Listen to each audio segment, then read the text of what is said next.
Doctor Vandana Das കൊലപാതക കേസിൽ ശിക്ഷാവിധി ശനിയാഴ്ച. പ്രായശ്ചിത്തം ചെയ്യാൻ പറ്റുമോ എന്ന് കോടതിയോട് പ്രതി സന്ദീപ് ചോദിക്കുന്നു.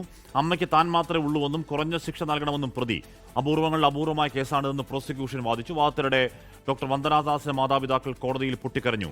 ഷഫീദ് റാവുത്തർ വിവരങ്ങൾ വെച്ചിരുന്നു. ഷഫീദ്, ഒരു മനുഷ്യന് പ്രായശ്ചിത്തം ഉണ്ടാവുന്ന എന്തുകൊണ്ടും നല്ലതാണ്. പക്ഷേ അങ്ങേയറ്റം കണ്ണിച്ചോരയില്ലാത്ത ഒരു ക്രൂരകൃത്യം ചെയ്തിട്ട് ഒരച്ഛനെയും അമ്മയും നിതാന്തമായി കണ്ണീരിലാഴ്ത്തിയിട്ട് എനിക്ക് പ്രായശ്ചിത്തം ചെയ്യാൻ പറ്റുമെന്ന് കോടതിയോട് ചോദിക്കുന്നത് അന്യായമാണ്. ഷഫീദ്, ഹഷ്മി, കൊല്ലം അഡീഷണൽ സെഷൻസ് കോടതിയിലാണ് ഇന്ന് ഈ വന്ദന കേസുമായി ബന്ധപ്പെട്ട ശിക്ഷാവിധിയിൽ വാദം നടന്നത്. കഴിഞ്ഞ ദിവസമാണ് അദ്ദേഹം കുറ്റക്കാരനാണ്, പ്രതി സന്ദീപ് കുറ്റക്കാരനാണെന്ന് കോടതി കണ്ടെത്തിയത്.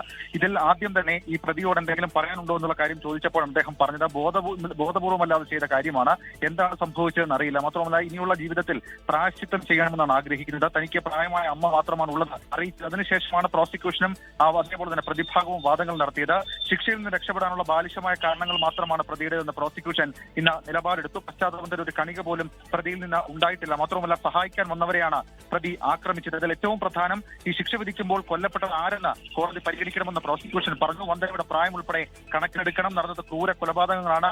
അപൂർവങ്ങളിൽ അപൂർവമായ കേസായി കണ്ട പ്രതിക്ക് വധശിക്ഷ തന്നെ നൽകണം എന്നുള്ളതായിരുന്നു പ്രോസിക്യൂഷന്റെ വാദം. എന്നാൽ പ്രതിഭാഗം ഇക്കാര്യത്തെ എതിർത്തത് ഈ വിവിധ സുപ്രീം കോടതി വിധികളടക്കമുള്ള കാര്യങ്ങൾ വായിച്ചാണ്. അവർ പറഞ്ഞ പ്രധാനപ്പെട്ട കാര്യം ഇത് അപൂർവമായ കേസായി പരിഗണിക്കരുത്, മാത്രമല്ല വധശിക്ഷ നൽകേണ്ട കാര്യമില്ല.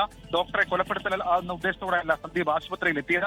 പിടിച്ചുകൊണ്ടുപോയി കൊലപ്പെടുത്തിയെന്നത് ഒരു അധ്യാപകൻ ബോധപൂർവം അത് ചെയ്യില്ലെന്നും മാത്രമല്ല ജയിലിലെ സൈക്കാട്രിക് പുസ്തകം വായിച്ചത് അത് താൻ എന്താണ് ചെയ്യുന്നതെന്ന് അറിയാൻ വേണ്ടിയാണ് സന്ദീപ് ആ പുസ്തകങ്ങൾ വായിച്ചത് എന്നൊക്കെയുള്ള കാര്യങ്ങളായിരുന്നു പ്രതിഭാഗത്തിന്റെ ഡിഫൻസ്. ഏതായാലും അതടക്കമുള്ള കാര്യങ്ങൾ അങ്ങനെ നിൽക്കുമ്പോൾ മറ്റന്നാൾ കൊല്ലം അഡീഷണൽ സെഷൻസ് കോടതി ഇക്കാര്യത്തിൽ വിധി പറയും. കോടതിയിൽ നാടകീയമായ സംഭവങ്ങളും എന്തായാലും അതുണ്ടായി. പക്ഷേ ഈ എന്താണ് ഒരു വളർന്നു വരുന്ന പ്രായത്തിൽ അല്ലെങ്കിൽ ഏറ്റവും സമൂഹത്തിന് ഗുണകരമാവേണ്ട ഒരു ഡോക്ടറെ, ഒരു യുവ ഡോക്ടറെ കൊന്നുകളഞ്ഞു.